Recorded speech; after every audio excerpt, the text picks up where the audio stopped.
आपका हमारे channel NSTI में स्वागत है। आप आशा करते हैं कि आप बहुत अच्छे होंगे। आज हम पढ़ने वाले हैं समांतर श्रेणी। इससे पिछली क्लास में मैथ में ही हमने 4 चैप्टर कवर कर लिए हैं। वास्तविक संख्याएं, बहुपद, दो चर वाले रैखिक समीकरण और द्विघात समीकरण। ये सारे ऐसे टॉपिक हैं कि इनका सिलेबस चेंज होने के बाद कोई टॉपिक 12th में था तो वो 10th में आ चुका है। जैसे समांतर श्रेणी पहले यूपी बोर्ड के 12th में ये था, लेकिन अब क्या है कि ये 10th में आ गया है।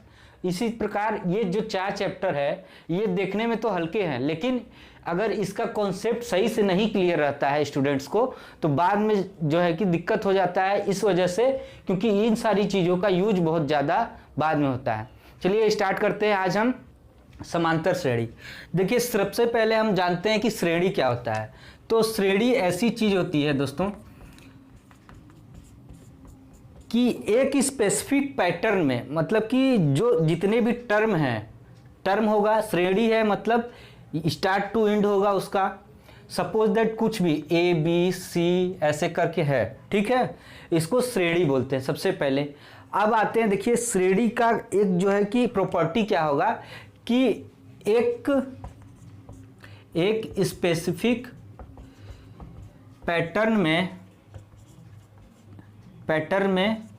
क्या होगा, ये एक स्पेसिफिक पैटर्न में होगा सबसे पहले ये। और ये जो है इसको टी बोलते हैं, टर्म, इंग्लिश में टी बोलते हैं टर्म, इस वजह से इसको टी, तो इसका भी नाम कर लिया जाता है बाद में T1, T2, T3 dot dot dot last में Tn, क्योंकि हमको लास्ट वाला पता नहीं है। अब देखिए समांतर श्रेणी एक श्रेणी है तो इसका खास स्पेसिफिक क्या होगा, जैसे कि हम एक एग्जांपल लेके बताते हैं, ठीक है। इसमें समझने के लिए बहुत ज़्यादा कुछ है नहीं, लेकिन फिर भी इस पे बहुत सारे क्वेश्चन आते हैं, कई सारे कंपटीशन में भी आते हैं और 10th के भी जो बोर्ड एग्ज़ाम है उसमें भी आते हैं। तो देखिए जैसे हम एक ले लेते हैं श्रेणी 3, 5, 7, 9, 11। तो सबसे पहले ये क्या है, श्रेणी है हमारा, ठीक है। अब देखिए इसमें हमने क्या बताया था कि एक खास स्पेसिफिक पैटर्न में होगा, ठीक है। तो सबसे पहले हम नेमिंग कर लेते हैं कि टर्म 1 कौन है, टर्म 2 कौन है, टर्म 3 कौन है।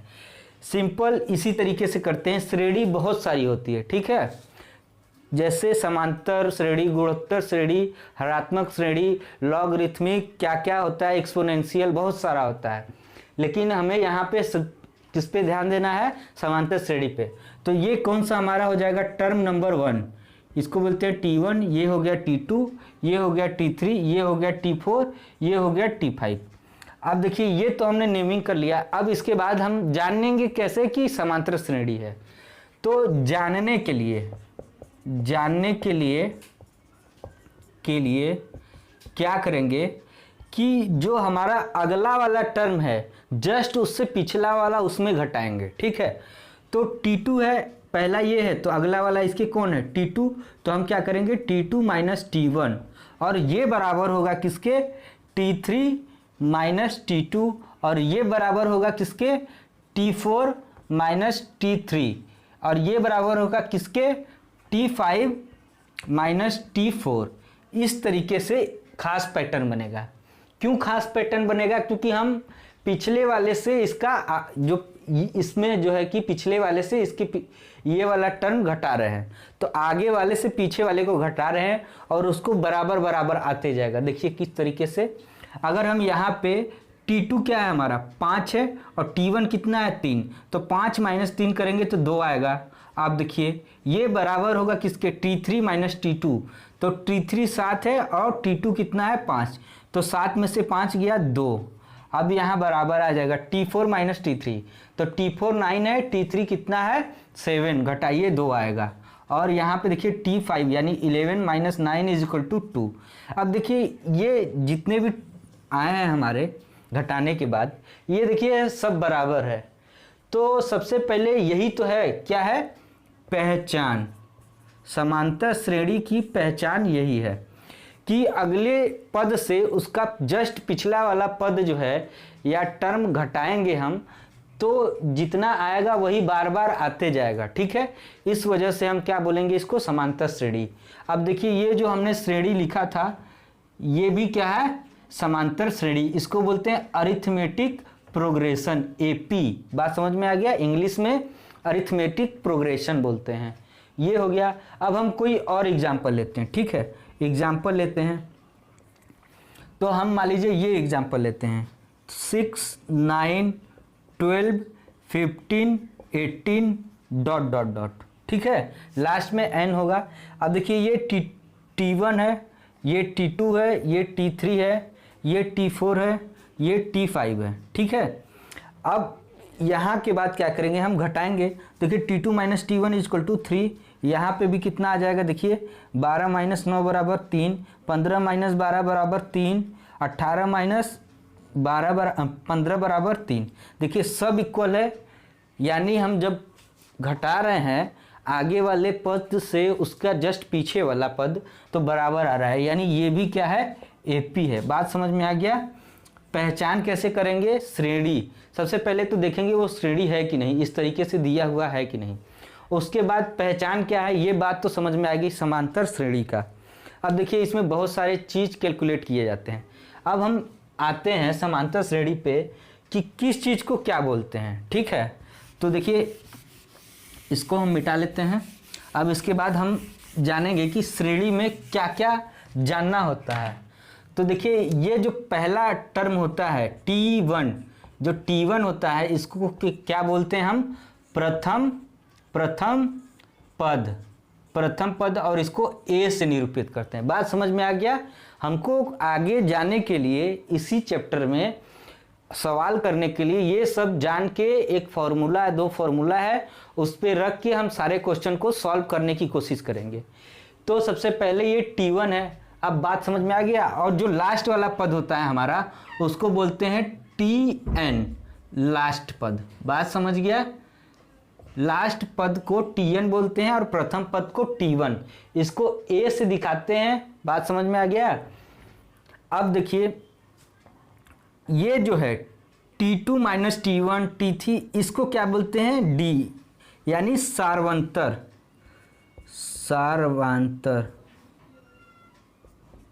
बात समझ में आ गया, सार्वंतर। प्रथम पद याद रखना है, लास्ट पद, अंतिम पद को क्या लिखते हैं, सर्वांतर। क्या होता है, डी का मतलब होता है कि आगे वाले टर्म से पीछे वाला घटाइए, जितना मिला उसी को हम सर्वांतर बोलते हैं। बात समझ में आ गया यहाँ तक। अब ये हो गया। अब इसके बाद क्या आता है कि इसमें कितने पद हैं, 1, 2, 3, 4, 5। तो हम लिखेंगे कितने पद है, 5। अब कोई ऐसी श्रेणी होगी जिसमें हमको पद नहीं ज्ञात होगा तो हम क्या लिखेंगे, अगर मान लीजिए प्रश्न में ही बोल दिया कि n पद हैं तो उसको हम n लिखेंगे। बात समझ में आ गया। ये 5 जो हम आज बताए हैं बात, T1, Tn, Dn, ये सारी जो 4 चीज़ें हैं, इसको अगर हमें मालूम हो जाए किसी श्रेणी में तो हम क्या क्या कैलकुलेट कर सकते हैं, ठीक है। अब आते हैं कि जैसे कोई प्रश्न आ जाए, ठीक है। सार्वंतर देखिए हर जगह बराबर रहेगा। D से निरूपित करते हैं उसको, प्रथम पद को A से निरूपित करते हैं और कितने पद हैं उसको N से निरूपित करते हैं, ठीक है। अब देखिए ये है हमारी श्रेणी।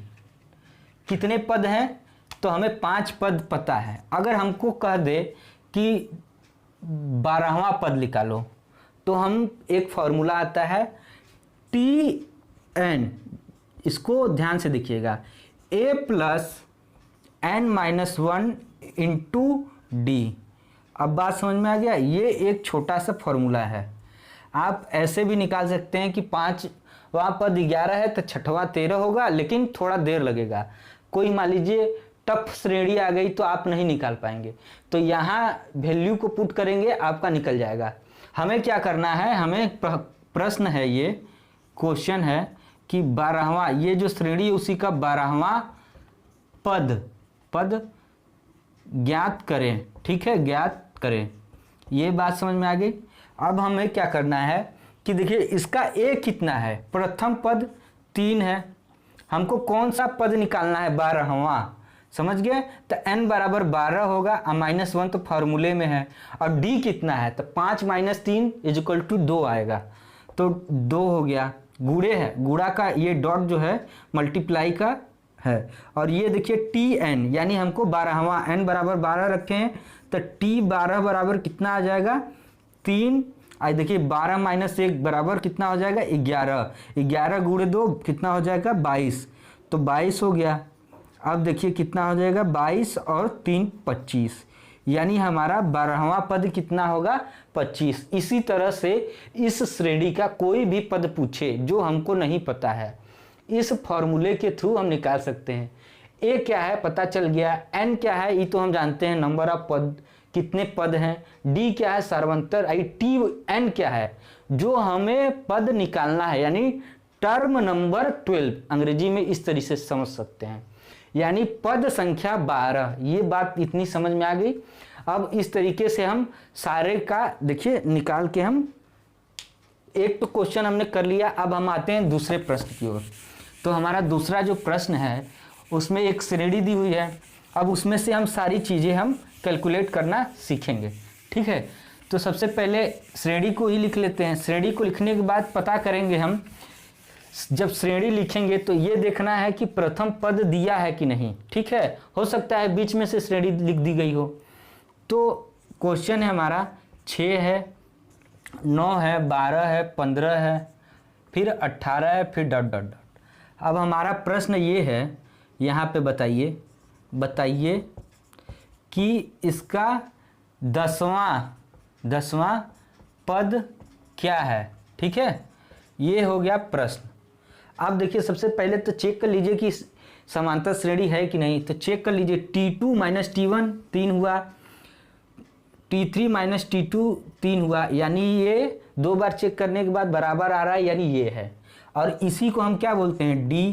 तो हमको D पता चल गया। A कितना है तो देखिए यहाँ पे A 6 है, बात समझ में आ गया। हमको कौन सा पद निकालना है 10वां, यानी n = 10। अब फार्मूला क्या है हमारा, Tn = A + n - 1 × D। अब देखिए कितना है, A बराबर कितना है 6 और n कितना है 10 - 1, D कितना है 3, तो T10 कितना हो जाएगा 10 है, यहाँ प्लस है तो 6 प्लस यहाँ पे 9 3 = 27 हो जाएगा 27, यहाँ 33। ये हमारा आंसर हो जाएगा, यही है कौन सा T10। इस तरीके से हमारा दूसरा प्रश्न भी बन गया। अब हम आते हैं तीसरा। यहाँ देखिए 1 2 3 4 नहीं दिया हुआ, यहाँ क्या दिया हुआ है, कुछ अजीब टाइप का ABCD में दिया हुआ है। तो अब इसको भी चेक करते हैं। हमको चेक करना है सबसे पहले कि समांतर श्रेणी है कि नहीं। यही बहुत बड़ी बात है कि हम सबसे पहले तो चेक कर लें। तो चेक करने के लिए हमें क्या करना होगा, इसको श्रेणी को लिखिए। श्रेणी क्या है हमारा, A है, A + D है, उसके बाद क्या है A + 2D है। देखिए 3 ही पद दिए हुए हैं, डॉट डॉट डॉट। देखिए पहला पद हमारा कितना हो गया, स्मॉल ये है, इसको पहला पद को P1 या T1 लिख दीजिए क्योंकि टर्म 1 है, तो ये कितना है 1 है। अब देखिए D निकालिए, यानी T2 - T1, इसमें से इसको घटाइए कितना आएगा A प्लस, देखिए घटा लीजिए A + D - A, कट गया D आया, बात समझ में आ गया, D आया। ये D की जगह हम कैपिटल D लिख देते हैं, बात समझ में आ गया। क्यों, क्योंकि A और D में ही दिया है, हम जो स्टैंडर्ड बार बार यही यूज करेंगे कि ADN लिखेंगे। लेकिन अगर प्रश्न में ही ADN आ जाए तो हम इसको बदल लेंगे, क्या लिख लेंगे, कुछ और लिख लेंगे। अब देखिए D आ गया। अब दूसरा वाला क्या है कि इसमें से इसको घटाइए T3 - T2, तो कितना कैसे घटाएंगे, A + 2D, माइनस में A, और पता है ये पूरा एक कोष्ठ में होता है तो बीच में भी माइनस में हो जाता है। तो D है, A - D है और A - 2D है, A + D है और A - 2D है। तो यहाँ से घटाइए, देखिए कितना आ जाएगा, A कट गया और 2D में से D गया, कितना आ जाएगा D, यानी कि यहाँ पे भी हमारा D, यानी सर्वांतर कितना हो गया D। और हमको कौन सा पद निकालना है, यहाँ पे प्रश्न बना लीजिए कि हमको 12वां पद निकालना है, ठीक है, 12वां पद, बात समझ में आ गया। 12वां पद निकालना है, T12 बराबर कितना हो जाएगा, A हमारा है A प्लस एन कितना है 12 माइनस 1, और डी कितना है हमारे पास, डी तो डी ही है, ए प्लस 12 में से 1 गया 11 डी, यही है हमारा T12। बात समझ में आ गया यहाँ तक। अब हम आते हैं चौथा प्रश्न की ओर। तो हमारा चौथा प्रश्न क्या है, ए है, ए माइनस डी है और ए माइनस 2D है। बात समझ में आ गया। अब हमको क्या करना है, इसका 18वां पद निकालना है। ठीक है, 18वां पद बताइए। ठीक है, ये हो गया हमारा प्रश्न। अब हम सबसे पहले चेक करेंगे कि ये है कि नहीं। तो डी कितना हो जाएगा हमारा, यहाँ से घटा लीजिए, कैपिटल डी लिखिए, स्मॉल डी नहीं इसको। तो कैपिटल डी हम जब लिखेंगे तो देखिए इसमें से इसको घटाइए, कितना आ जाएगा, ए माइनस डी माइनस ए, कट गया, माइनस डी आ गया। यहाँ पे भी घटाइए, कितना आएगा, घटा के देख लीजिए कितना है हमारा, ए माइनस 2D। बात समझ में आएगा, इसमें से ये घटा रहे, माइनस ए प्लस डी हो जाएगा। ठीक है, तो ये कट गया और माइनस 2D में डी गया, कितना आ गया, माइनस डी, यानी माइनस डी। अब हमको आते हैं T 18वां निकालना है पद। तो ए कितना है, ए तो ए ही है, और प्लस 18 माइनस 1, और डी कितना है, माइनस डी है। बात समझ में आ गया, ए हो गया और यहाँ पे 17, यहाँ पे माइनस हो जाएगा, तो 17D, ये हो गया हमारा T 18। बात समझ में आ गया। हम चेक भी कर लिए कि हमारा समांतर श्रेणी में है कि नहीं, और यहाँ पे हमारा T 18। तो इस तरीके से हमने अभी बहुत मतलब कि 10% ही इस चैप्टर का समांतर श्रेणी का कवर किया है। बहुत सारे कंपटीशन वाले एग्जाम में भी ये आ जाता है, पूछ लेता है इस तरीके से। ठीक है, ये हम देखिए जो 10th का सिलेबस कवर कर रहे हैं, चाहे साइंस का हो या मैथ का, पूरा डीपली कवर कर रहे हैं।